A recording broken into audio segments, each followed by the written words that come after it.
Энэ сарын 13-ны хүртэл их нутгаараа цагаагаар догтун хүүтний өрч сулрана. Энэ сарын 12-нд баруун аймагуудын нутгийн зарим газраар, 13-нд баруун болон зүүн аймагуудын нутгийн хойд хэсэг, төвийн аймагуудын ихэнх нутгаараа цас орж, засан шуурга шуурна. Салхи ихэнх хугацаанд секундэд 3-8 м, 12-нд алтайн салбар улсаар, 13-нд нутгийн зарим газраар секундэд 14-өөс 16 м хүрч ширүүснэ. Ихэнх нутгаар хүүтний өрч суларч увснуур болон дархтын хотоор завхан заг байдргийн гол их, идэр дис 90 голын өндөгөөр шөндөө хасах 32-оос хасах 37 хэм, өдөртөө хасах 19-өөс хасах 24 хэм.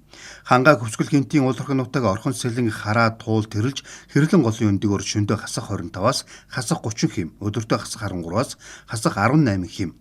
Хангаа нурууны өр бөлөө говийн бүс нутгийн өмнөд хэсгээр хасах 7-оос хасах 12 хэм, өдөртөө нэмэх 4-өөс хасах 1 хэм. Говийн бүс нутгийн хойд хэсгээр шөндөө хасах 12-оос хасах 17 хэм, өдөртөө хасах 1-ээс хасах 6 хэм. Бусад нутгаараа шөндөө хасах 17-оос хасах 22 хэм, өдөртөө хасах 4-өөс хасах 9 хэм их хүйтэн байна. Улаанбаатар хот орчмоор үйлчлэн засаа орохгүй. Салхи шөндөө баруун өмнөөс өдөртөө баруун өмнөөс баруун хойш эргэж секундэд 4-9 м.